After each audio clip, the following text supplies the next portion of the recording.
நீங்கள் ஒரு ஜெபிக்கிற ஆளாக இருக்கிறீங்க, நல்லது. துதிக்கிற ஆளாக இருக்கீங்க, நல்லது. பைபிள் படிக்கிற ஆளாக இருக்கீங்க, நல்லது. நீங்கள் வாரமாக ஆலயத்துக்கு வருகிறீங்க, நல்லது. வெள்ளிக்கிழமை ப்ரேயருக்கு வர்றீங்க, நல்லது. செவ்வாய்க்கிழமை ப்ரேயருக்கு வர்றீங்க, நல்லது. கர்த்தர் உங்களோடு இருக்கிறார். நீங்கள் செய்கிற காரியம் எல்லாம் வாய்க்கிறது.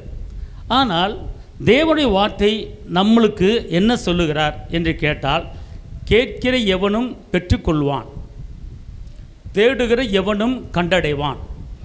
என்னுடைய வார்த்தை உங்கிட்ட எப்போதுமே நிலச்சி நீடித்திருந்தால் நீ கேட்டுக்கொள்ளுகிற எந்த காரியமாக இருந்தாலும் உனக்கு தருவேன். ஆபத்து காலத்தில் நோக்கி கூப்பிடு, நான் உன்னை விடுவிப்பேன். இப்படிப்பட்ட வாக்குத்தத்தங்களை கொடுத்து இந்த மாதிரி நான் உனக்கு செய்வேன், நீ கேளு அப்படின்னு இருக்கிறார். அவர் சொல்ல ஆகும், அவர் கட்டளையிட நிற்கும். அவர் பொய் சொல்ல மனுபுத்தர் அல்ல, அவர் சொல்லியும் செய்யாதிருக்கிற தேவன் அல்ல. அல்லேலூயா. கர்த்தருடைய வார்த்தை ஜீவன் உள்ளது, உயிர் உள்ளது. அவர் சொல்கிறாரு, நீ கேட்கிற எந்த காரியம் வந்தாலும் உனக்கு நான் செய்வேன். என்னை நோக்கி நீ கூப்பிட்டேன்னா மறு உத்தரவு கொடுத்து அறியாத எட்டாத பெரிய காரியத்தை செய்வேன். ஆமேன். உங்களுடைய ஜெபத்துக்கு ஏன் பதில் வராமல் இருக்குது? ஏன் கேட்டுக்கொள்கிற காரியம் கிடைக்காம இருக்குது? சகரியால் சொல்லப்பட்டு ரெட்டிப்பாக நன்மை தருவேன், இன்றைக்கே தருவேன் அப்படின்னு சொல்லப்பட்டிருக்கிறது. அப்படின்னா ஏசுப்பா உங்கள் ஜெபத்துக்கு பதில் கொடுக்காமல் இருப்பதுக்கு ஒரே ஒரு காரணம் இருக்கிறது. சரிங்களா? விசுவாசம் இல்லாமல் தேவனுக்கு பிரியமாக இருப்பது சொல்லுங்க கூடாத காரியம். ஆமென். அல்லேலூயா. மார்க்கு 9:23. இயேசு அவனை நோக்கி நீ விசுவாசிக்க கூடுமானால் ஆகும், விசுவாசிக்கிறவனுக்கு எல்லாம் கூடும் என்றார். இப்ப கவனிங்க, இங்க ஒரு தகப்பன் மகனுக்காக ஜெபிக்கிறார். அப்ப மகனுக்கு ஜெபிக்கும் போது அந்த தகப்பனை பார்த்து இயேசு சொல்றாரு, உன் ஜெபத்துக்கு நான் பதில் கொடுக்கிறேன், ஆனா ஒண்ணு நீ செய்யணும். என்ன செய்யணும் அப்படின்னு கேட்டா, நீ அவன் சுகமாவான், அவன் சமாதானமா இருப்பான் அப்படின்னு நீ விசுவாசித்தா தான் உனக்கு நான் என்ன செய்வேன், உன் மகனுக்கு சுகத்தை கொடுப்பேன் அப்படிங்கிறார். ஆமென் சொல்லுங்க. அல்லேலூயா.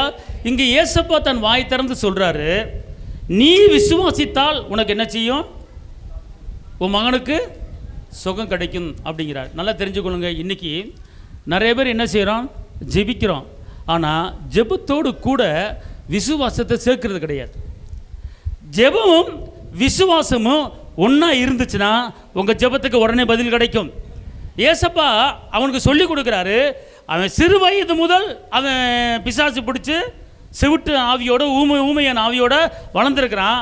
அவனை வாலிப வயது வரைக்கும் நீ வளர்த்துட்ட, ஆனால் நீ எங்கேயே கூட்டி போயிட்ட, எப்படி ஜெபிச்சிட்ட, ஆனால் பதில் கிடைக்கல. பல வருடங்களாக ஜெபித்து கொண்டு இருக்கிறாய். சீசரத்தில் கூட்டி போன, அங்கேயும் சீசர்களுக்கு உனக்கு உன் மகனுக்கு விடுதலை கொடுக்க முடியல.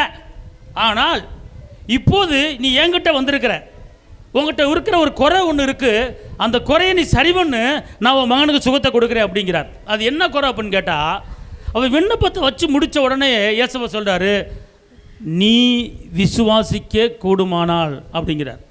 அப்போ நான் என்ன அர்த்தம், ஏசப்பா கேட்கிறவனு பெற்றுக்கொள்வான்னு சொல்கிறாரு. அப்போ இவன் கேட்டுட்டான் மகனுக்காக, அப்போ சுகத்தை கொடுக்க வேண்டியதானே, பிசாசை விரட்ட வேண்டியதானே. பிசாசை விரட்டலை, ஜெபத்துக்கு பதில் கொடுக்கல. மாறாக நீ செய்ய வேண்டிய ஒரு காரியம் இருக்கிறது, நீ விசுவாசித்தால் நான் என்ன செய்வேன், சுகத்தை கொடுப்பேன் அப்படிங்கிறார். அப்போ இதுலேருந்து என்ன தெரியுது அப்படின்னு கேட்டிங்கன்னா, நிறைய பேர் ஏசப்பட்ட விண்ணப்பத்தை வைக்கிறோம், ஜெபிக்கிறோம், எல்லாம் செய்கிறோம், ஆனால் விசுவாசம் இல்லாமல் ஜெபிக்கிறோம். விசுவாசம் இல்லாத ஜெபம் காற்றில் அடிக்கிற, சந்தேகப்படுகிறவன் காற்றில் அடிக்கிற கடல் அலைக்கு ஒப்பாருக்கிறான்னு சொல்லப்பட்டிருக்கிறது. ஆமே. ஒரு காரியத்தை தெரிஞ்சு கொள்ளுங்க, ஜெபமும் விசுவாசமும் ஒன்றா இருந்தால் உங்கள் ஜெபத்துக்கு பதில் கிடைக்கும். எல்லாம் சொல்லுங்க, நான் ஜெபிப்பேன், வாயத்தரங்க, ஜெபிப்பேன், ஜெபத்தோடு கூட விசுவாசிப்பேன், ஜெபத்தோடு கூட விசுவாசிப்பேன். நான் விசுவாசிக்கும் போது அப்படி நடக்கும்.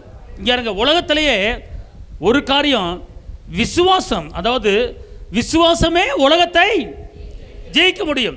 அப்போனா நீங்கள் ஜெயம் கொடுக்குற ஆளை வாழ முடியும், வெற்றி கொடுக்குற ஆளை வாழ முடியும். அப்படின்னா நீங்கள் விசுவாசிச்சீங்கன்னா ஒரு காரியம் நடக்கும். மத்தேயு 15:28. இயேசு அவளுக்கு பிரதியுத்தரமாக, ஸ்திரீயே, உன் விசுவாசம் பெரிது, நீ விரும்புகிறபடி உனக்கு ஆக கடவது என்றார். இப்போ கவனிங்க, இப்போ உங்கள் குடும்பத்துக்கு எத்தனையோ காரியம் தேவை இருக்கிறது, விரும்புகிறீங்க. உங்கள் பிள்ளைகளுக்கு இது தேவைன்னு சொல்லி விரும்புகிறீங்க, உங்கள் வீட்டுக்காருக்கு இது தேவைன்னு சொல்லி விரும்புகிறீங்க, உங்கள் மனைவிக்கு அது தேவைன்னு சொல்லி விரும்புகிறீங்க. அப்போனா உங்கள் விருப்பத்தை தெரிவித்து நீங்கள் என்ன செய்கிறீங்க, கேட்குறீங்க. கேட்கும்போது அந்த விருப்பத்தை எப்படி கொண்டு வரணும் அப்படின்னு கேட்டிங்கன்னா, விசுவாசத்தோடு நீங்கள் என்ன செய்யணும், விரும்பணும். எல்லாம் சொல்லுங்க, நான் விரும்புவேன், விசுவாசிப்பேன், நான் ஜெபிப்பேன், விசுவாசிப்பேன். இங்கே பாருங்க, எல்லாத்தோடு கூட விசுவாசத்தை நீங்கள் சேர்த்துக்கொள்ள வேண்டும். எல்லாம் சொல்லுங்க, நான் ஜெபம் பண்ணுவேன், அதோடு விசுவாசத்தை சேர்த்துக் கொள்வேன். நான் விரும்புவேன், அதோடு கூட விசுவாசத்தை சேர்த்துக் கொள்வேன். எபிரேயர் 10:38.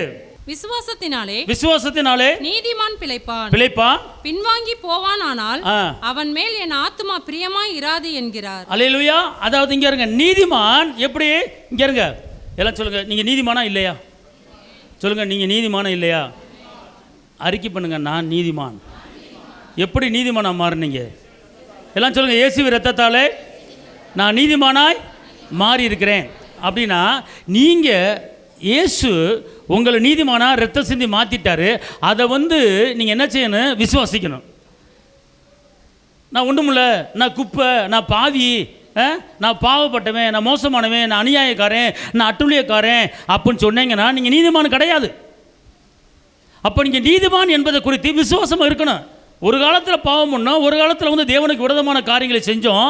ஆனால் என்னைக்கு இயேசுவை சொந்த ரட்சகராக ஏற்றுக்கொண்டு அவர் இரத்தத்தால் நீங்கள் கழுவப்பட்டுட்டீங்களோ அன்னைக்கே நீங்கள் நீதிமானாக மாறிட்டீங்க. அப்படின்னா அந்த நீதிமானுங்கிற உணர்வு, அந்த நீதிமானுங்கிற அந்த தன்மை உங்கள் உள்ளத்துக்குள்ள ஒரு விசுவாசம் என்ன செய்யணும்? இருக்கணும். அவன் சொல்லுங்க, அல்லேலூயா. அப்போ நான் நீதிமானையும் விசுவாசத்தை என்ன செய்யணும்? சொல்லுங்க, எல்லாம் சொல்லுங்க. ஜெபத்தையும் விசுவாசத்தையும் ஒன்றா சேர்த்துக்குவேன், விருப்பத்தையும் விசுவாசத்தையும் ஒன்றா சேர்த்துக்குவேன், நீதிமானையும் விசுவாசத்தையும் ஒன்றா சேர்த்துக்குவேன். அல்லேலூயா, அல்லேலூயா. யோவான் 20:29 சொல்லுகிறது, நீங்கள் விசுவாசத்தினாலே பாக்கியவானாய் மாறி இருக்கிறீர்கள். அல்லேலூயா சொல்லுங்க. இப்போ நீங்களாம் பாக்கியவான், பாக்கியவதி. அல்லேலூயா சொல்லுங்க. அதை ஏன் இங்கே இருங்க, நீங்கள் ஏன் பாக்கியவானாக இருக்க முடியல, ஏன் பாக்கியவதியாக இருக்க முடியலன்னு கேட்டால், நீங்கள் பாக்கியவதி என்பதை விசுவாசிங்க, பாக்கியவான் என்பதை நீங்கள் விசுவாசிங்க. அப்போ விசுவாசித்தான் நீங்கள் பாக்கியவானா மாற முடியும், விசுவாசித்தான் பாக்கியவதியாக மாற முடியும். பாக்கியவதி என்பது எல்லா ஆசீர்வாதங்களை பெற்றவர்களை பேர் தான் பாக்கியவான்கள், எல்லா நன்மைகளை பெற்றவர்கள் தான் பாக்கியவான்கள். ஆனால் இயேசு என்ன சொல்றாரு? நீ பாக்கியவானாக, நீ பாக்கியவதியாக நீ மாறணும். அப்போ மாறுவதற்கு வாசிங்க அந்த வசனத்தை, யோவான் 20:29. அதற்கு இயேசு, தோமாவே, நீ என்னை கண்டதினாலே விசுவாசித்தாய், காணாதிருந்தும் விசுவாசிக்கிறவர்கள் பாக்கியவான்கள் என்றார். இங்க இருங்க, விசுவாசம் என்பது நம்பப்படுகிற உறுதியும் காணப்படாத நிச்சயமா இருக்கிறது. இல்லாததை இருக்கிறது போல் அழைக்கிறது பேர் விசுவாசம். சரிங்களா? காண்பவை அனித்தியமானவை, காணவை நித்தியமானவை. அப்படி என்றால் நீங்கள் ஜெபத்தில் ஒரு காரியத்தை கேட்கும்போது அது வந்து விட்டது, அது கிடைத்து விட்டது அப்படி என்று விசுவாசிக்கும் போது அந்த காரியம் உங்களுக்கு கைகூடி வரும். நீங்கள் ஒரு நிரந்தர வேலைக்கு நீங்கள் ஏசப்பாடு ஜெபிச்சுக்கிட்டு இருக்கீங்க, ஒரு நல்ல வருமானத்துக்கு ஏசப்பாடு ஜெபிச்சுக்கிட்டு இருக்கீங்க, ஒரு நல்ல தொழிலுக்கு ஏசப்பாடு ஜெபிச்சுக்கிட்டு இருக்கீங்க, ஒரு நல்ல வீடு வாங்கணும்னு சொல்லி ஜெபிச்சுக்கிட்டு இருக்கீங்க, என் கடன் அடைய வேண்டும் என்று ஜெபிச்சுக்கிட்டு இருக்கீங்க. ஆனால் இந்த ஜெபம் பண்ணிவிட்டு நீங்கள் உடனே அந்த காரியத்தை குறித்து நீங்கள் உடனே விசுவாசிக்கணும். அது கையில் வந்துருச்சு, அது கையில் கிடச்சிருச்சு, ஏசப்பா கொடுத்துட்டாரு அப்படிங்கிற எப்போ நீங்கள் விசுவாசிக்கிறீங்களோ அப்போ தான் நீங்கள் கேட்ட காரியம் கிடைக்கும். நீங்கள் ஜெபிச்சுட்டு ஒன்றுமே விசுவாசிக்காமல் ஜெபிச்சிருக்கிறேன், எப்போ வருதோ தெரியல அப்படின்னா உங்கள் ஜெபத்துக்கு பதில் கிடைக்காது. எப்போல்லாம் ஏசப்பாட்ட கேட்குறீங்களோ அப்பெல்லாம் விசுவாசம் உங்களுக்குள்ளே இருக்க வேண்டும். எப்போல்லாம் எந்த காரியத்தை ஏசப்பாட்ட கேட்குறீங்களோ அப்போது விசுவாசம் உங்களுக்குள்ளே இருக்க வேண்டும். எபிரேயர் 11 சொல்லப்பட்டிருக்கு, விசுவாசம் என்பது நம்பப்படுகிற உறுதியும் காணப்படாதவை நிச்சயமா இருக்கிறது. உங்களுக்குள்ளே ஒரு தைரியத்தை வர வைக்கணும், அந்த தைரியம் கூட விசுவாசத்தில் இருக்க வேண்டும். எபேசியர் 3:12. அவரை பற்றும் விசுவாசத்தால் அவருக்குள் நமக்கு தைரியம் திட நம்பிக்கையோடு தேவனிடத்தில் சேரும் ஸ்லாக்கியமும் உண்டாயிருக்கிறது. இப்ப கவனிங்க, ஒரு துக்கம் வருது, ஒரு பயந்த காரியம் வருது, ஒரு போராட்டம் வருது, ஒரு நெருக்கம் வருது, ஒரு அவமானம் வருது, எவ்வளோ காரியம் வருது. அப்போ உங்களுக்குள்ளே நீங்கள் தைரியத்தை வர வைத்துக் கொள்ள வேண்டும். அந்த தைரியத்தை எப்படி வர வைக்க முடியும் அப்படின்னு கேட்டால், நீங்கள் விசுவாசித்து தைரியத்தை வர வைக்கும் போது உங்கள் தோல்விகள் ஜெயமாக மாறிவிடுகிறது, உங்கள் துக்கங்கள் சந்தோஷம் மாறிவிடுகிறது. நீங்கள் தைரியமாக இருக்க பழகி கொள்ளுங்க, அந்த தைரியத்தை விசுவாசத்தோடு சேர்த்துக்கொள்ளுங்க. எல்லாம் சொல்லுங்க, தைரியத்தையும் விசுவாசத்தையும் இணைச்சுக்குவேன். அல்லேலூயா சொல்லுங்க, அல்லேலூயா. நல்லா தெரிஞ்சுக்கொள்ளுங்க, எந்த காரியத்தை இயேசுகிட்ட நீங்கள் கேட்டாலும் அதோடு கூட விசுவாசத்தை சேர்த்து கொள்ளுங்கள். விசுவாசம் இல்லாமல் எந்த காரியத்தையும் கேட்க வேண்டாம். நீங்கள் கேட்கும்போது விசுவாசத்தோடு கேளுங்க. ஒரு காரியத்தை குறித்து இருவர் ஒருமனப்பட்டால் அந்த காரியம் நடக்கும். நீ ஜெபத்தில் எவைகளை கேட்டுக்கொள்வாயோ அவைகள் பரமபிதா தருவார் என்று உள்ளத்திலே சந்தேகப்படாமல் விசுவாசித்தால் அவைகளை கொடுப்பேன் அப்படிங்கிறார். இதான் வாக்கு. இயேசு பிறந்த ஊரில் போய் அநேக அற்புதங்கள் அதிசயங்களை செய்யணும் போகும்போது அந்த ஊரில் இயேசுவை குறித்து அற்புதர் என்று பார்க்கவில்லை, அவர் அதிசயர் என்று பார்க்கவில்லை, அவர் சுகத்தை கொடுக்கிறோம் என்று பார்க்கவில்லை. இவர் நம்ம ஊரில் தான் வளர்ந்தார், இவங்க அம்மா மரியா நம்ம கூட தான் படித்தார், நம்ம கூட தான் இருந்தார் அப்படின்னு சொல்லி இயேசுவை ஒரு சாதாரணமாக பார்த்தாங்க. இயேசு சொல்கிறாரு, வேதம் சொல்கிறது, இயேசு பிறந்து வளர்ந்த ஊரில் அவர்கள் அவிவிசுவாச நிமித்தமாக அநேக அற்புதங்களை பண்ண முடியவில்லை என்று வேதம் சொல்கிறது. அப்படி இல்லை, என்ன அர்த்தம்னு கேட்டிங்கன்னா, இயேசு எனக்கு நன்மை செய்வார் விசுவாசிக்கணும், இயேசு எனக்கு சுகம் தருவார் விசுவாசிக்கணும், இயேசு என் கடன் பிரச்சனையை மாற்றுவார் விசுவாசிக்கணும், இயேசு எனக்கு அற்புதராக இருக்கிறார் என்று விசுவாசிக்க வேண்டும், இயேசு அதிசயமான காரியங்களை செய்வார் என்று விசுவாசிக்க வேண்டும், இயேசு என் பிள்ளைகளுக்கு உண்டான தேவைகளை சந்திப்பார் என்று விசுவாசிக்க வேண்டும். அப்படி விசுவாசிக்கும் போது உங்கள் பிரச்சனைகள் மாறும்.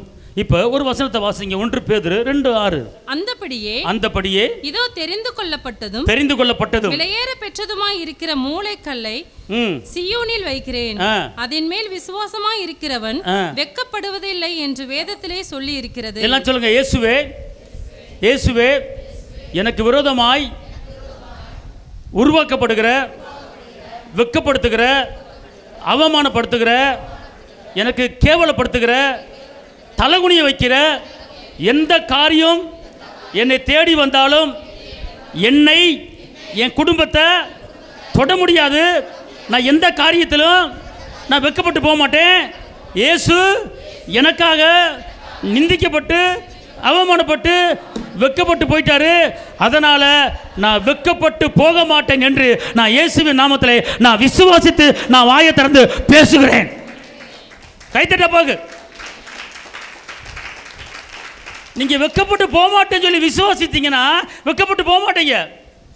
ஆனால் ஐயோ இந்த பிரச்சனை எனக்கு வந்துருச்சு, ஐயோ இந்த போராட்டம் வந்துருச்சு, நான் தலை குனிஞ்சு போயிடுவனோ, எல்லாரும் முன்னால் தலைமை நடக்க முடியாதோ, வெட்கப்பட்டுருவனோ அப்படின்னு பயந்தீங்கன்னா வெட்கப்பட்டுருவீங்க, பயந்துருவீங்க, உங்கள் காரியம் தோல்வியில் முடிஞ்சிடும்.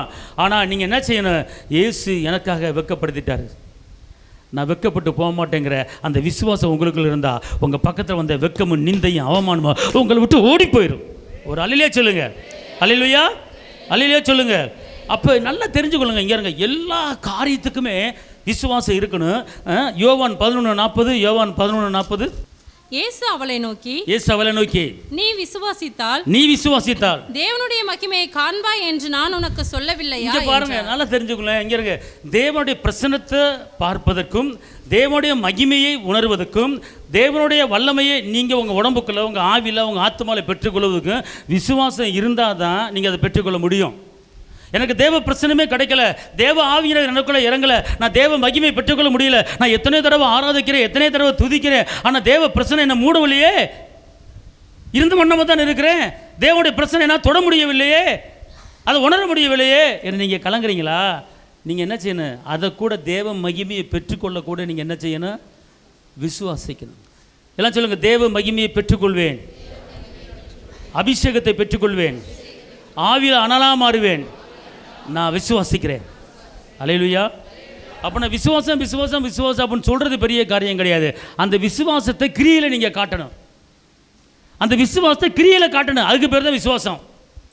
அல்லேலூயா, அல்லேலூயா, அல்லேலூயா சொல்லுங்க.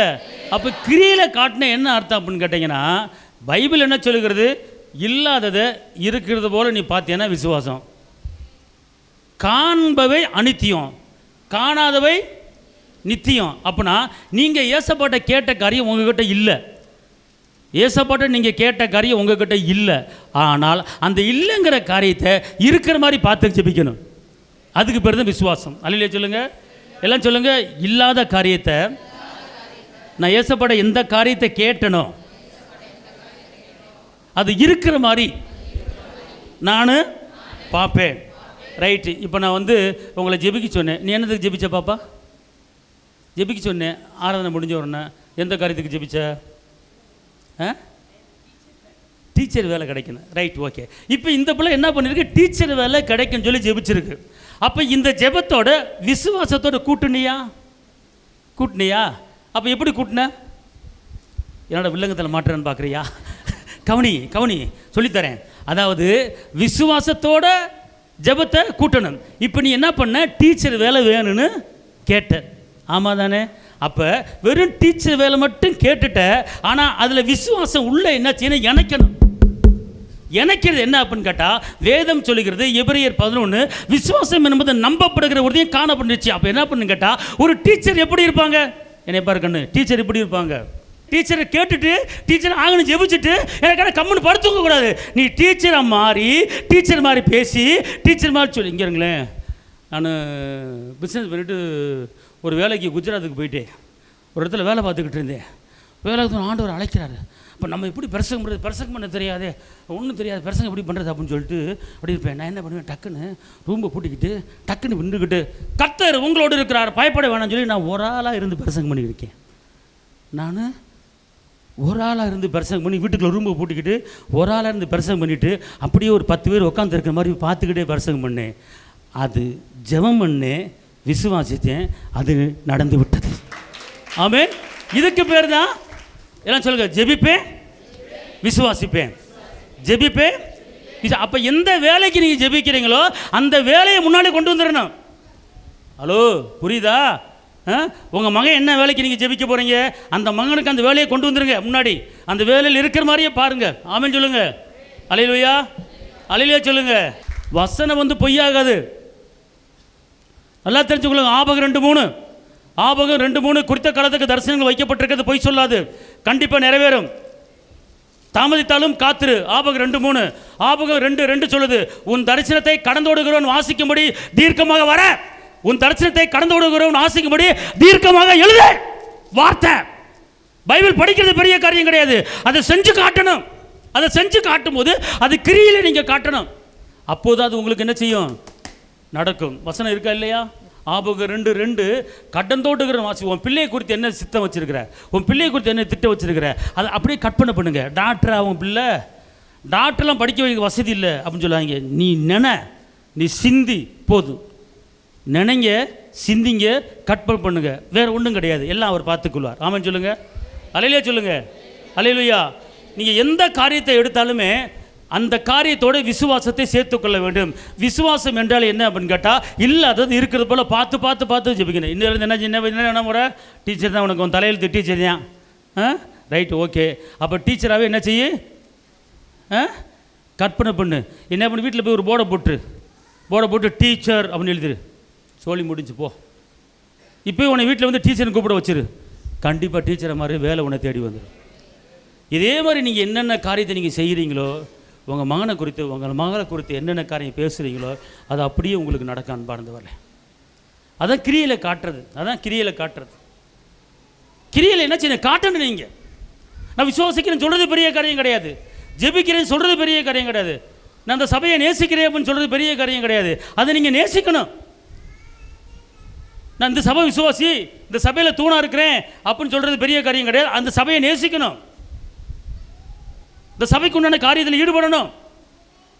அல்லேலூயா சொல்லுங்க. இந்த சபையை குறித்து, இங்கே செய்கிற ஊழியத்தை குறித்து நீங்கள் எல்லாத்தையும் சொல்லணும், ஆண்டவர் நாமத்தை மகிமைப்படுத்தணும். அல்லேலூயா, அல்லேலூயா சொல்லுங்க. சவுதியில் ஒரு சிஸ்டர் இருக்கிறாங்களாம். அவங்க நம்ம அந்த யூடியூப்பில் போகிற அந்த உயிருள்ள வார்த்தையை டெய்லி பார்த்து டெய்லி வந்து 100 பேத்துக்கு என்ன பண்ணுவாங்களாம், ஃபார்வேர்டு பண்ணுவாங்களாம். அந்த டிபி என்ன வைப்பாங்க, டிபின்னு சொல்கிறாங்களோ, அந்த டிபியில் வச்சு என்ன பண்ணுறாங்க, அது எல்லாத்துக்கும் அவங்க இருக்கிற எல்லா செல்லுக்கு என்ன செய்வாங்களோ அனுப்புவாங்களாம். பாருங்கள், அந்த முகத்தை நான் பார்க்கல, அந்த அம்மா முகத்தை பார்க்கல, என்னுடைய அந்த ஜீவனுள்ள அந்த உயிருள்ள வார்த்தை, அந்த வார்த்தை என்ன டிபியில் வச்சுருவாங்க, வச்சுட்டு அதை 100 பேத்துக்கு என்ன செய்வாங்க, அனுப்புவாங்க. அதை வந்து சொல்கிறாங்க. அப்படி அவங்க கூட இருக்கிற நம்ம டயனா சிஸ்டர் தான் சொன்னாங்க, எங்கள் சபைக்கு வர்றவங்க அந்த சிஸ்டர் அவங்க இதை பார்த்து டெய்லி எல்லாத்துக்கும் அனுப்பிக்கிட்டு இருக்காங்க. அப்போ என்னன்னு கேட்டால், அந்த வசனம் என்ன செய்து விருத்தி அடையுது, நம்ம சபையை குறித்து நம்ம ஊழியத்தை குறித்து எல்லாத்துக்கும் என்ன செய்கிறாங்க, பறைசாட்டுறாங்க. அதான் வசனத்தை விருத்தி அடை வைக்கிறது. ஆனால் நீங்கள் எல்லோரும் அந்த கிரியை வெளிப்படுத்தணும்னா நீங்கள் என்ன செய்யணும், உங்கள் டிபியில் உயிருள்ள வார்த்தைன்னு சொல்லி ஒன்று போடுறேன், என்னென்னமோ போட்டுக்கிட்டு இருக்கேன், அதை டிபியில் வைக்கிறீங்களா? அல்லது ஒரு நாளைக்கு 50 பேத்துக்கு 100 பேத்துக்கு ஃபார்வர்ட் பண்ணுறீங்களா? அப்படி பண்ணாமல் நீங்கள் வேறு எதை வச்சிங்கன்னா, நீங்கள் இதை விசுவாசிக்கலை, இந்த ஊழியத்தை விசுவாசிக்கலை, எங்கள் குடும்பத்தை விசுவாசிக்கலை, இந்த ஊழியத்தை விசுவாசிக்கலை, என்ன விசுவாசிக்கலை, எங்கேயோ இருக்கிற ஆளை விசுவாசிக்கிறீங்க. இந்த சபைக்கு வர்றீங்க, இங்கே மண்ணாவை சாப்பிட்றீங்க, சபையில் நல்ல கட்டத்தெல்லாம் வாங்கிக்கிறீங்க, எல்லாம் செய்கிறீங்க. ஆனால் இந்த ஊழியத்தை எப்படி பெருசாக்கணும், இந்த ஊழியத்தை எப்படி வளர வைக்கணும், இந்த வசனத்தை எப்படி விருத்தியாட வைக்கணும் அப்படிங்கிற கிரியில் நீங்கள் காட்டணும். ஆனால் நீங்கள் எதில் டிபியில் ஏதோ ஒரு ஊழியத்தை டிபியில் வச்சுக்கிறீங்க, ஏதோ ஒரு ஊழியத்தை என்ன பண்ணுறீங்க, ஃபார்வர்ட் பண்ணுறீங்க. இங்கே 52 ஊழியம் பண்ணிக்கிட்டு இருக்கோம்யா, இங்கே 52 ஊழியம் பார்க்குறீங்கள. இதுக்கு பேர் என்னது? கிரியை. அப்போ செத்த கிரியை. கிரியை இல்லாதது, கிரியில்லா விசுவாசம் செத்து போனது. ஒருவேளை உங்களுக்கு தெரியதோ தெரியலையோ யதார்த்தமாக நீங்கள் இருக்கலாம். நான் ஒரு சொல்லி காட்டுறேன். நான் கிரியைனா என்ன, கிரியைனா என்னங்கிறது உங்களுக்கு நான் என்ன செய்கிறேன், சொல்லி காட்டுறேன், தெரிஞ்சுக்கங்க. ஒருவேளை தெரியாமல் நீங்கள் பண்ணியிருந்துருக்கலாம். உங்கள் வீட்டு பிள்ளையை நல்லா வைக்கிறதுக்கு, உங்கள் குடும்பத்தை நல்லா வைக்கிறதுக்கு என்ன செய்யணுமோ அதை தான் நீங்கள் பாடுபடணும். இப்போ எத்தனையோ கடைகள் இருக்குது, எத்தனையோ ஸ்டோர் இருக்குது, டிவியில் போட்டு விளம்பரம் பண்ணுறாங்க. ஏன் விளம்பரம் பண்ணுறாங்க? கடையில் வியாபாரம் நடக்கணும், கடை விருத்தியார் என்ன, கடை நல்லா இருக்கணும், நல்லா சம்பாதிக்கணும் அப்படின்னு சொல்லி விளம்பரம் பண்ணுறாங்க. நம்ம சம்பாதிக்க விளம்பரம் பண்ண சொல்லலை, இயேசுவின் நாமத்தை பிறருக்கு அறிவிக்கிறதுக்கு உன்னை விளம்பரம் பண்ண சொல்கிறேன். என்னை மனுஷன்ட்டு அறிக்கை பண்ண பிதாட்டை கணம் பண்ணுவார், நீ மனுஷன்ட்டு அறிக்கை பண்ண பிதாட்டு ஒன்று அறிக்கை பண்ணுவார், என்னை கணப்படுத்தணும் அப்படிங்கிறாரு. அப்புறம் நீங்கள் வசனத்தை என்ன செய்யணும், பிரபலப்படுத்தணும். இங்கே இத்தனை பேர் இருக்கீங்களா, ஒரு நாளைக்கு 100 பேர்த்துக்கு நீங்கள் இந்த உயிருள்ள வார்த்தையை ஃபார்வேர்டு பண்ண முடியுமா, பண்ண முடியாதா? முடியாதா? முடியும்ல, பண்ணலாம்ல. கண்ட கத்திரிக்காயை ஃபார்வேர்டு பண்ணுறீங்களே, வெண்டைக்காயை ஃபார்வேர்டு பண்ணுறீங்க, சுண்டைக்காயை ஃபார்வேர்டு பண்ணுறீங்க, மாங்காவை ஃபார்வேர்டு பண்ணுறீங்க. அதை பண்ணி என்ன செய்ய? ஒரு வசனத்தை எடுத்து 4 பேர்த்துக்கு அனுப்பும்போது, இன்றைக்கி இந்த வசனம் என்னோட ஆண்டவர் பேசுகிறாரு அப்படின்னு சொன்னீங்கன்னா தேவன் நாம மையப்படும். அல்லேலூயா சொல்லுங்கள். அதுதான் விசுவாசம், அதான் கிரியை. விசுவாசத்தை கிரியையில் என்ன செய்யணும், காட்டணும். இப்போ நீங்கள் ஜெபிக்கிறீங்க, ஜெபிச்சு முடிச்சுட்டு ஒன்றுமே புரியல அப்படிங்கன்னா கிரியை கிடையாது. ஆமாம் சொல்லுங்கள். அப்போ எல்லா காரியத்திலுமே இங்கே ஒன்று தெரிஞ்சுக்கொள்ளுங்க, தேவ மகிமைக்கு விசுவாசம் தேவை. இன்னொரு ஒரு பெரிய காரியம் பாருங்கள், நம்ம எல்லாரும் நம்மளுக்கு முடிவு எங்கே சொல்லுங்க, முடிவு யாரை பரவாயில்ல சொன்னது, ஒரு ஆள் சொல்லிச்சு, கைத்தட்டு எல்லாரும். அல்லேலூயா. முடிவு எங்கே? இப்போ சொல்லுங்கள், உங்களுக்கு முடிவு என்ன? சரி, நமக்கு முடிவு என்ன? பரலோகமாக சொல்லுங்கள், எனக்கு முடிவு பரலோகம். ஐயா அறிக்கை பண்ணுங்க ஐயா, அப்போ தான் பரலோகத்துக்கு போக முடியும். என்றைக்கு நான் மண்டையை போட போகிறோம். இங்கே ஒன்றும் பட்டும் படத்தை ஊற்றி காலம்பரம் எந்த சொத்து 100 வீடு வச்சாலும் ஒன்றும் கூட வரப்போகிறது கிடையாது. அப்போ ஒரு காரியத்தை நீங்கள் தெரிஞ்சுக்கொள்ளுங்க, இதை மறந்துடாதீங்க. நீங்கள் பரலோகத்துக்கு போகிறதுக்கு இப்போவே நீங்கள் ஆயத்தமாக்கிங்க. அப்போ பரலோகத்துக்கு போகிறதுக்கு என்ன செய்யணும் அப்படின்னு கேட்டிங்கன்னா, வாசிங்க யோவான் 3:16. கவனிங்க, யோவான் 3:16. தேவன் தம்முடைய ஒரே பேரான குமாரனை விசுவாசிக்கிறவன் எவனோ அவன் கெட்டு போகாமல் நித்திய ஜீவனை அடையும்படிக்கு அவரை தந்தருளி இவ்வளவாய் உலகத்தில் அன்பு கூர்ந்தார். இப்ப கவனிங்க, இதுல இயேசுவை விசுவாசிக்கிறவனுக்கும் நித்திய ஜீவனும் ஒருத்தனுக்கு கொடுக்க போறேன். அப்படின்னா யாருக்கு கொடுக்க போறேன் அப்படின்னு கேட்டா, யாரெல்லாம் விசுவாசிக்கிறார்களோ அவர்களுக்கு நித்திய ஜீவன். ஆமென் சொல்லுங்க. அல்லேலூயா. உங்களுக்கு புரியலன்னா திருப்பி வாசிப்பா. தேவன் தம்முடைய ஒரே பேரான குமாரனை விசுவாசிக்கிறவன் எவனோ அவன் கெட்டு போக மாட்டான், நித்திய ஜீவனை அடையும்படிக்கு அவரை தந்தருளி இவ்வளவாய் உலகத்தில் அன்பு கூர்ந்தார். அப்படின்னா நீங்க பரலோகத்துக்கு போறதுக்கு என்ன செய்யணும், ஒரு விசுவாசம் உங்களுக்கு இருக்கணும். அதாவது கடைசி காலத்தில் எங்கெங்க போக போறீங்க அப்படின்னு கேட்டா, எனக்கு பரலோகம் இருக்கு, எனக்கு பரலோகம் ஏசப்பா ஆயத்தமே, பரலோகத்தில் அநேக வாசஸ்தலங்கள் இருக்கிறது, அங்கே என்னை கர்த்தர் கொண்டு போக போகிறாரு. அப்போ நீங்கள் அறிக்கை பண்ணி பேசுனீங்கன்னா நீங்கள் பரலோகத்துக்கு என்ன செய்கிறீங்க, ஆயத்தமாகிட்டு இருக்கீங்கன்னு அர்த்தம். செத்து போய் தொலைய வேண்டியது என்ன செய்ய, என் தலையில் தவளை தான் அப்படிங்கன்னா பரலோகத்துக்கு ஆயத்தம். நித்திய ஜீவனை பெற்றுக்கொள்றதுக்கு உங்களுக்கு விசுவாசம் வேணும். அல்லேலூயா. நீங்கள் என்ன தான் கோடி சம்பாதிச்சாலும் கடைசியில் முடிவு நித்திய ஜீவன் நமக்கு இருக்கிறது. அப்போ அந்த நித்திய ஜீவனுக்கு போகிறதுக்கு நீங்கள் இப்போவே என்ன செய்யணும், அதை நம்பணும், அதை விசுவாசிக்கணும், அதை பேசணும். எல்லாம் சொல்லுங்கள், கடைசி காலத்தில் எனக்கு நித்திய ஜீவன் பரலோகம் இருக்கு. அல்லேலூயா. இங்கே சத்தா அங்கே போவே. அல்லேலூயா. அல்லேலூயா. இருங்களே, இங்கே நிறைய பாயிண்ட் இருக்கு. எல்லா காரியத்துக்குமே விசுவாசத்தோடு சேர்த்து சொல்றாரு. கலாத்தியர் 3:26. நீங்கள் எல்லாரும் கிறிஸ்து இயேசுவை பற்றும் விசுவாசத்தினால் தேவனுடைய புத்திரரா இருக்கிறீர்களே. இப்போ இங்கே பாருங்க. இப்போ உங்களுக்கு அப்பா அம்மா இருக்காங்களா இல்லையா? இருக்கிறவங்களாம் அல்லேலூயா. இப்போ உங்களுக்கு எங்கள் அப்பா இருக்கிறாருங்கிற ஒரு நம்பிக்கை இருக்கா? அம்மா இருக்கிறாங்க அப்படின்னு நம்பிக்கை இருக்கா? ஆவுனா எங்கள் அம்மா இருக்காங்க, எங்கள் அப்பா இருக்காங்க சொல்கிறீங்களா சொல்லலையா? படிக்கிற பிள்ளையே வந்தவொடனே என்ன சொல்கிறீங்க, எப்பா எம்மா அது வேணும் இது வேணும் அப்படின்னு அப்பா அம்மாட்ட சொல்கிறீங்களா சொல்லலையா? நம்பிக்கை இருக்கா? பெத்த அப்பா அம்மா இருக்கா, நம்பிக்கை இருக்கா, விசுவாசம் இருக்கா? இப்போ நான் என்ன சொல்கிறேன் தெரியுமா, இந்த அப்பா அம்மா கடைசி வரைக்கும் கூட வர மாட்டாங்க. வருவாங்க இல்லை. ஆனால் இங்கே என்ன சொல்கிறாரு, நான் உனக்கு தகப்பனாக இருக்கிறேன், நான் தகப்பனாக இருக்கிறேன் என்று நீ விசுவாசித்தால் தகப்பனுக்கு உண்டான காரியம் அத்தனை உனக்கு நான் செய்வேன். புரியுதா புரியலையா? இங்கே இருங்க, எனக்கு ஏசப்பா இருக்கிறாரு அப்படிங்கிறத நம்பிக்கை, ஏசப்பா இருக்கிறாரு அப்படிங்கிற விசுவாசம் உங்களுக்கு இருந்துச்சுன்னா தகப்பன் செய்ய வேண்டிய காரியத்தை இந்த தகப்பனை காட்டிலும் அந்த தகப்பன் 1000 மடங்கு உங்களுக்கு செய்வதற்கு அவர் போதுமானவராக இருக்கிறாரு. அப்போ சொல்லுங்க, எனக்கு ஏசப்பா இருக்கிறாரு.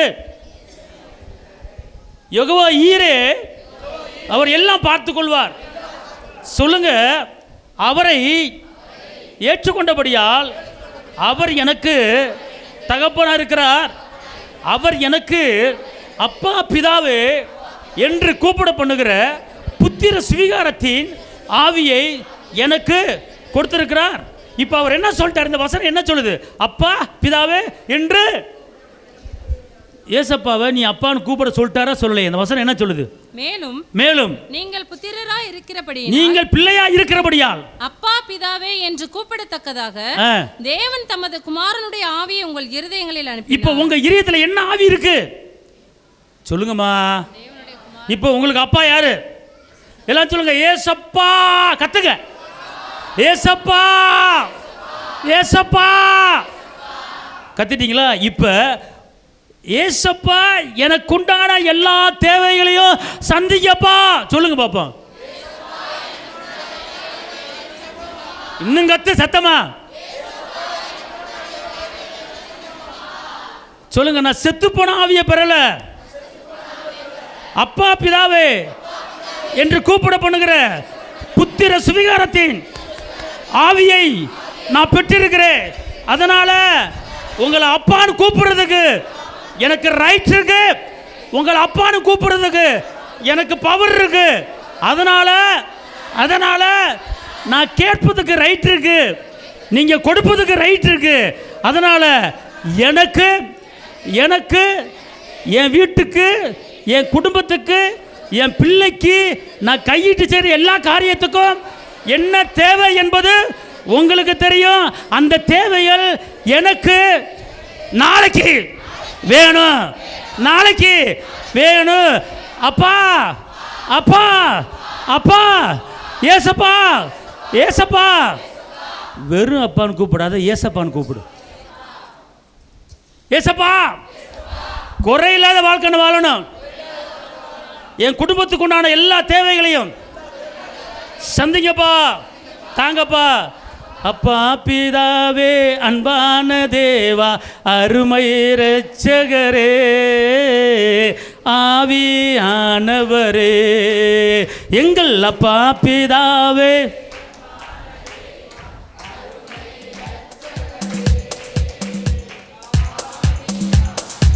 அல்லேலூயா. இப்போ கவனிங்க, இப்போ விசுவாசம் என்ன தெரிஞ்சுக்கிட்டீங்களா? ஒரு கேள்வி உங்களுக்கு. இப்போ உங்களுக்கு கைவலி வந்துருச்சு, இந்த கைவலி வந்துக்கிட்டே இருக்கு. ஏசப்பா என் கைவலி போகணும் அப்படின்னு சொல்லி ஜெபிக்கிறீங்க. அதை விசுவாசத்தில் எப்படி பார்ப்பீங்க? இப்போ கையை இப்படி வச்சுக்கிட்டே போகிறீங்க, கைவலிக்கு ஏசப்பா சுகத்தை தாங்க, ஏசப்பா சுகத்தாங்க, ஏசப்பா சொல்கிறீங்க. அப்போ அதை விசுவாசத்தில் எப்படி பார்க்கணும்? இப்படி செய்யுங்க, சுகமாகிவிட்டது அப்படின்னு சொல்லி நீங்கள் இல்லாததை இருக்கிறத நீங்கள் என்ன செய்யணும்? பார்க்கணும். ஆமென் சொல்லுங்க. அல்லேலூயா அல்லேலூயா அல்லேலூயா. இப்போ அரிசி டப்பா யார் வச்சுருக்கா? அரிசி பைய யார் வச்சுருக்கா? சரி, எண்ணெய் கேனு யார் வச்சுருக்கா? சரி, கோதுமை மாவு டப்பா யார் வச்சுருக்கிறா? யார்கிட்டையும் டப்பா கிடையாதா? எல்லாம் அப்பப்போ தொட்டுக்க தொடச்சிக்கும் செய்வீங்க போல இருக்கு. சொல்லுங்கள், என்கிட்ட டப்பா இருக்குது, அரிசி டப்பா இருக்குது, எண்ணெய் கேனு இருக்குது. எண்ணெய் கேனா இல்லை 100 மில்லி கேனா? பெருசு. ஓகே, நல்ல வேலை பொழைச்சிக்கிட்டீங்க, கர்த்தர் உங்களை ஆசீர்வதிப்பார். இப்போ எண்ணெய் மத்தியானம் இன்றைக்கி சமைக்கிறீங்க, மத்தியானம் எண்ணெய் டப்பா, இவ்வளோ பெரிய டப்பா எண்ணெய் டப்பா காலியாகி போச்சு. தூக்கி இங்கே இருங்க, எக்காரணத்தை கொண்டு அந்த எண்ணெய் டப்பாவை, எண்ணெய் சட்டியை இப்படி கவுத்திடக்கூடாது. கவுத்தாமல் காலியாக போகிற இடத்துல கரண்டியை பூனை போட்டு ஊற்றுங்க. ஊற்றி கடைசி வரைக்கும் இருக்கும்போது நாளைக்கு எண்ணெய் வாங்கணும், அல்லது நாளைக்கு மாவு வாங்கணும், அல்லது நாளைக்கு அரிசி வாங்கணும் அப்படின்னு சொல்லிட்டு நீங்கள் என்ன பண்ணணும், அந்த அரிசி டப்பாவை, அந்த மாவு டப்பாவை, அந்த எண்ணெய் டப்பாவை, எண்ணெய் வந்து விட்டது, அரிசி நிரம்பி விட்டது, டப்பா நிரம்பி விட்டது, நிரம்பின டப்பா மாதிரி நீ பார்க்கணும், என்ன நிரம்பின கேணு மாதிரி நீ பார்க்கணும். பார்க்கலாமா? பார்க்க முடியாதா? வெறும் டப்பாங்கிறது வேறு, நிறைஞ்சிருக்கிறது வேறு. அப்போ உன் கண்ணில், உன் பார்வையில் நிறைஞ்சதை கொண்டு வரணும். அல்லையா சொல்லுங்க. நிறைஞ்சதை கொண்டு வரும்போது அது உங்களுக்கு ஆட்டோமேட்டிக் என்ன செஞ்சிடும், அது நடந்துடும். ஆமென் சொல்லுங்க. அல்லையா சொல்லுங்க. அல்லேலூயா. அப்போ அதுக்கு பேர் தான் விசுவாசம். வெறும் டப்பா பார்க்கறது விசுவாசம் இல்லை, வெறும் டப்பாவை நிறைஞ்சதா பாரு. அல்லேலூயா. அல்லையா சொல்லுங்க. அல்லையா சொல்லுங்க. ஒரு குடும்பத்தில் வந்து எல்லா நகையும் அடை வச்சுட்டேன் அப்படின்னாங்க. எல்லா நகையும் அடை வச்சுட்டாங்க. பீரோ திறந்து காட்டுறாங்க. மொத்தம் 15 டப்பா திறந்து காட்டினாங்க. எத்தனை டப்பா? 15. என்ன டப்பா? நகை டப்பா திறந்து காட்டுறாங்க. அப்படியாம்மா அப்படின்னு சொல்லிட்டு அந்த 15 டப்பா டேபிள் அடுக்குங்க அப்படின்னு அடுக்கிட்டாங்க. தருமபுரியில் நடந்தது. அடுக்கிட்டாங்க. டெய்லி ஆண்டவரே இந்த டப்பாவில் இருந்த தோடு இந்த டப்பாவில் எப்படி இருந்துச்சோ அப்படியே வருவதாக இயேசுவின் நாமத்தில் அப்படின்னு சொல்லிவிட்டு அது விசுவாசத்தில் பாருங்கள், தோடு இருக்கிற மாதிரி வந்துச்சு. அப்போ அடுத்த டப்பா எடு. இப்படியே ஒவ்வொரு டப்பாவாக ஜெபம் பண்ணி தோடு இருக்கிற மாதிரி உன் கண்ணில் பாரு. தொடர்ந்து அப்படி பண்ணாங்க. பாருங்கள், எங்கேயோ ஒரு இடத்துல வர வேண்டிய பணம் அவ்வளவும் வந்துருச்சு. டக்குன்னு திருப்பி அதாவது டப்பாவில் நகை பேரை வச்சுட்டாங்க. அதுக்கு பிறகு தான் விசுவாசம். இல்லாததை எபிரேயர் 11 தான் சொல்லுது. நீங்கள் வெறுமையானதை பார்க்காதீங்க, நிரம்பினதை பாருங்க.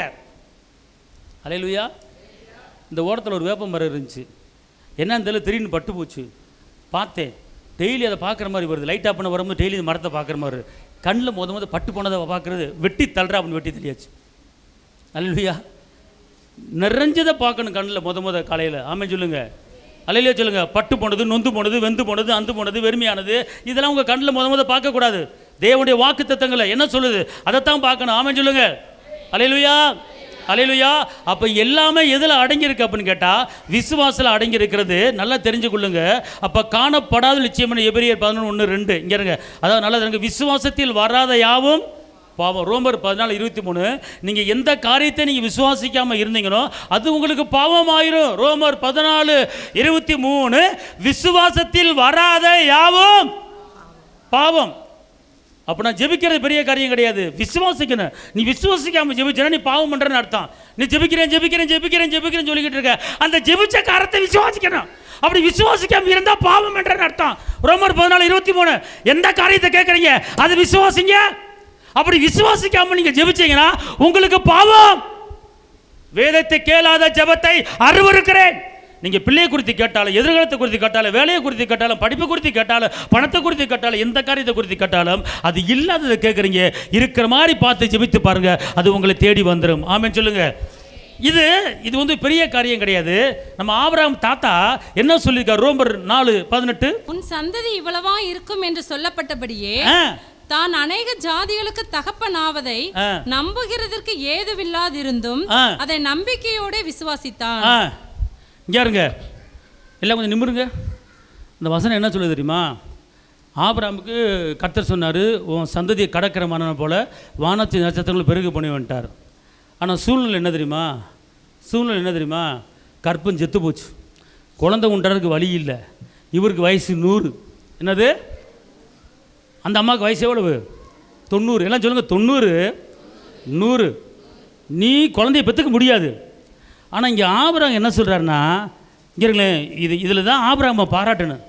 இதில் தான், அதாவது திருப்பி வாசிங்க அதை.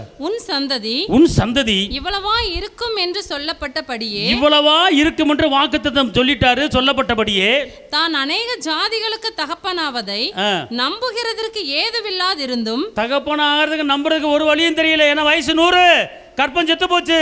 ஆனால் அப்படி இருந்தும், சூழ்நிலை அப்படி இருந்தும், ஆனால் இந்த சரீரம் செத்து போனதை அந்த ஆபிரகாம் எண்ணாதிருந்தான். அந்த கற்பப்பை செத்து போனதை எண்ணாதிருந்தான். என்ன அர்த்தம் தெரியுமா? உங்கள் சூழ்நிலையை நீங்கள் நினைக்காதீங்க. நீங்கள் கேட்கும்போது உங்கள் சூழ்நிலை பட்ட மரம் போல் இருக்கலாம், வெறுமையாக இருக்கலாம், வெட்டந்தரையாக இருக்கலாம். அதை நீங்கள் என்ன செய்யாதீங்க. இங்கே ஆபிரகாம் என்ன சொல்கிறாருன்னா அதை தெரிஞ்சுக்கொள்ளுங்க. ரோமர் 4:19. ரோமர் 4:19. அவன் விசுவாசத்திலே பலவீனமாய் இருக்கவில்லை. அவன் ஏறக்குறைய 100 வயதுள்ளவனாய் இருக்கும்போது தன் சரீரம் செத்து போனதையும் சாராளுடைய கற்பம் செத்து போனதையும் எண்ணாதிருந்தான். நல்லா தெரிஞ்சுக்கொள்ளுங்க. துக்கத்தை சிந்தி என்னாதுன்னு என்ன அர்த்தம்? நினைக்காது இருந்தான்னு அர்த்தம். அப்படின்னா உங்கள் வீட்டில் என்னென்ன பிரச்சனை இருக்கோ அதை நினைக்காதீங்க, இல்லாததை இருக்கிறத மட்டும் நினைங்க. நினைவின் தோற்றங்களை அறிகிற கர்த்தர் நினைங்க. துக்கத்தை நினைக்காதீங்க, வேதனை நினைக்காதீங்க, கஷ்டத்தை நினைக்காதீங்க.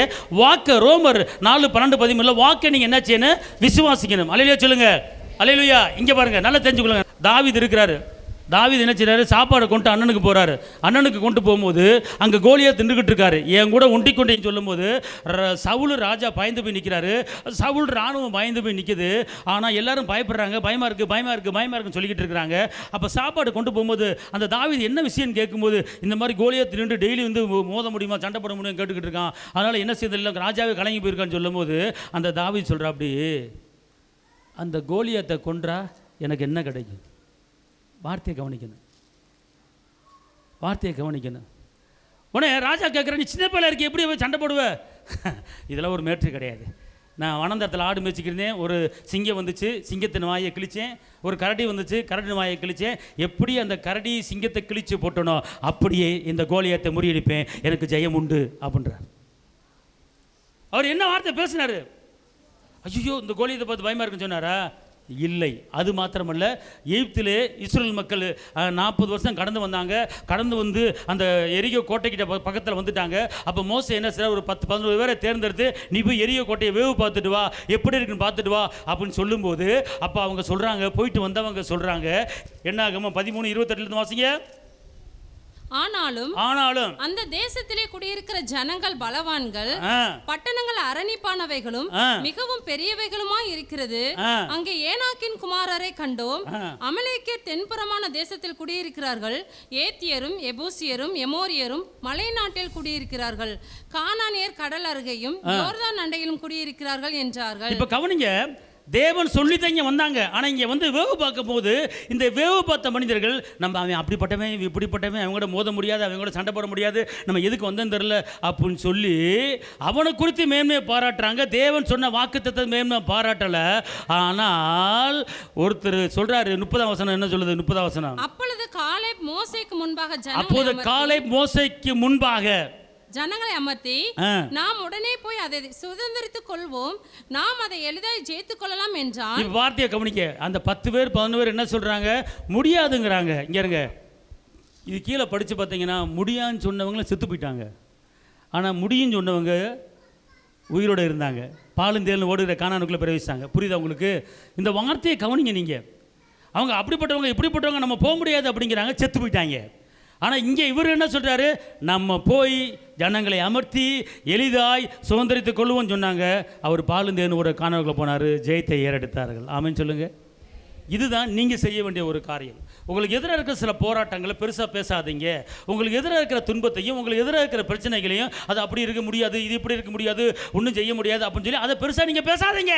அதை பேசாமல் விட்டுப்புட்டு, கர்த்தர் உங்களை குறித்து உங்களுக்கு என்ன செய்வேன், எப்படி தருவேன் அப்படின்னு சொன்னதை குறித்து நீங்கள் மேன்மை பாராட்டி பேசி பாருங்கள். அப்படி தான் சொன்னார் காலேப்பு. யோசுவா தான் சொன்னாங்க, நம்ம போய் சுதந்திரிப்போம் அப்படின்னு. அப்படின்னா நீங்கள் சுதந்திரிக்க வேண்டிய ஆள், நீங்கள் ஜெயிக்க வேண்டிய ஆள். கர்த்தர் தான் சொல்ல, தீமையை பார்க்காத, தீமைக்கு தீமையை பார்க்காதபடி உதாசீனத்துக்கு பதிலாக ஆசீர்வாதங்களை சுதந்திரிக்க அழைக்கப்பட்டிருக்கலாம் என்பதை அறிந்து ஆசீர்வதிங்கள். தகப்பனையுமே துதிக்கிறேன், பிதாவையுமே துதிக்கிறேன், ஆவியான தேவனையுமே துதிக்கிறேன். நீ விசுவாசித்தால் தேவனுடைய மகிமையை காண்பாய் என்ற வசனத்தின்படி ஆண்டவரே, நாங்கள் ஜெபிப்பது ஒன்று, ஆண்டவரே விசுவாசிப்பது ஒன்று.